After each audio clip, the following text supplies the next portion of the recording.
What's happening, guys? Full push back at it. Today's little video is giving a shout out today for backyard scrapping. I'm laying out some items here today for him to take a look at, to go over, to also show you all as well. How to get silver out of places, where to find it, how to refine it. And for those of you who don't have places to refine it, I have found the guy for you. Backyard Scrapping. He's on YouTube, shoots videos. He is, I know my handwriting's chicken scratch, but all this stuff will be down in the link below. That way you can check it out and go see what he's got. He's also got this new site today he just launched. He just launched it like an hour ago. This is where he, I'm sorry, that's the YouTube video I'm going to plug for him. This is his website. All his pores and stuff like that he converts into bars and skulls and even copper bars as well. He just loaded this up today, so go shop, guys. Got some decent prices. I checked him out. I was trying to do some refining myself. I've been stockpiling this material, and I figured, why stockpile it until I get my garage built later on in the summer? We're talking 6 months from now. And then get all my kiln and everything else and all those processes started when I can actually do it this way and speed that process up and transform some of this material back into a bar or a nice skull that he sells on his site. Pretty cool stuff, man. So go check him out. Go sub him if you hadn't. He's at 170 subs. I'd like to bump him up to at least 200, man. That'd be awesome. So, what we got here in these containers, I'm just showing him a couple of these things so he can let me know what he would like for me to send him as well. These are plated material that I removed contacts from, but they are plated in silver. These, I'm not for sure if this is actually silver or not. I believe it to be. These came out of the backs of breaker bars and the backs of panels and things. So what we have in these containers, I know I've showed you guys this stuff before. These are some of the contacts for the breakers. As you can see, they are highly rainbowed. And you see that S in there? Sometimes you'll find these and they are a high content, like the actual bar itself is actually silver, as well as the contact button on top. I've left these on here because I was setting them at a standstill for now. I just kind of left that project alone. But these that have S on them, that's why I left these alone. As you can see, they are rainbowed out. And the tone on them is, it just screams silver. I know how it goes, guys. So it's saying heated silver, but they got the nice ting to them. Doesn't mean a whole lot, but for the most part, I've cut into them. And the insides, let me see if I can find the one that I cut into. I don't know where it's at. Anyhow. So, those are going to be sent to him as well. He can dip them and or do his magic. You know what I'm saying, guys? I have, I've seen in his other videos that he separates his contacts that have, basically are ferrous. They stick to a magnet. Non-ferrous does not stick. These, for some reason, did stick to the magnet. The content on the inside of them, they look like basically like anything else. They came out of this same mix of contacts here. Huge assortment. In order to process your material, all you really want to get is that little button. Even though this one right here is a little bit bigger, it's plated with some stuff. But you want to clean your material down to where, I mean, like clip it all the way around that circle.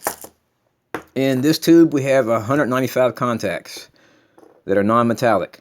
No sticking to a magnet. There's 31 in here. I call those dirty sticks. As you can see on my little pad here.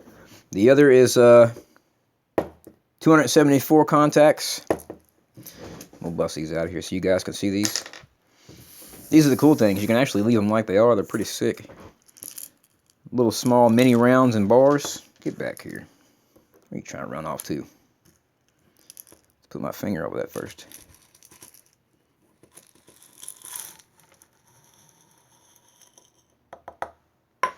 Right on. So you see you have some bigger contacts. These are from your main breakers. 200 amps, those kinds of things. Old school 150s, old school 200s. There's every amperage in here you can think of. The smaller ones are going to be your 15, 20s, 30s, double pole, 50s, that kind of stuff, 60s. Some old push-o-matic breakers. There is a huge amount, a huge mix of every kind of little breaker I've picked up and basically knocked the contact off of. So this would be your clean contact. These are your dirty contacts. being as they have the brass and all the other stuff attached to them. Some of these I could pop off. I also put those back into this mix as well. But that would be your dirty mix. Dirtier mix, rather. That would be your clean contacts. And I have some plated material. I don't know if he wants to process this material or not. These stuck to a magnet. They have a little bit of silver left on them, not a whole lot. The bottom of this bell stuck to a magnet. The top end did not. Nothing on here did. It has some nice silver patina to it. I don't know if he wants me to send these to him or not. That's what he's going to let me know in the comment section below. These are brazing rods for your heat and air man. Don't have a total as far as piece. There was 4 bars here, and I cut them down to fit in a nickel tube because that's how I'm going to send them. This will be in a nickel tube. We get the weigh up here. This is on grams.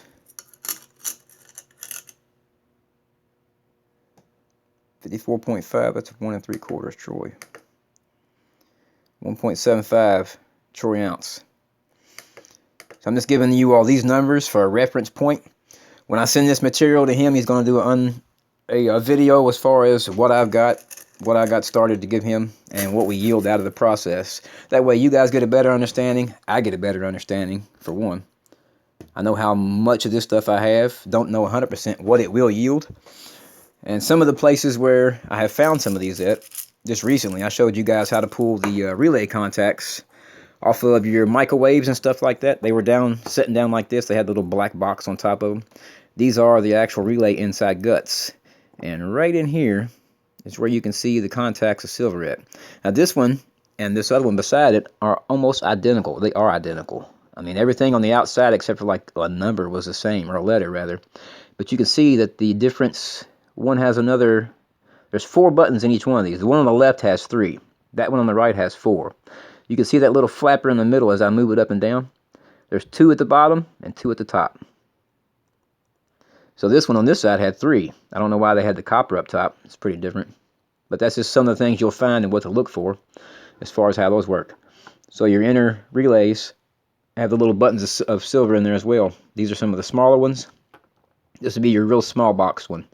You have the coil of copper. They all have a little coil of copper in there. So there's more in here, just as not just silver. There's some copper spools in here as well if you want to keep that and scrap it or whatever.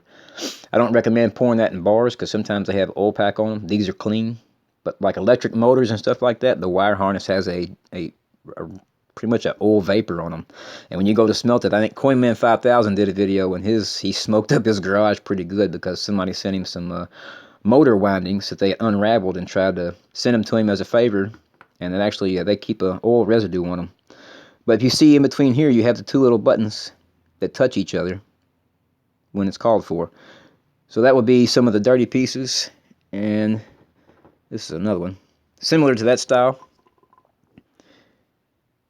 Focus in there, buddy. But it only has 2 contacts in it. So sometimes when you bust these open, you don't really know what you're going to get. 2, 3, 4, and those normally just carry 2. But anyhow, guys, this is some of the material I have. Go check out Backyard Scrapping. Definitely go check out his website.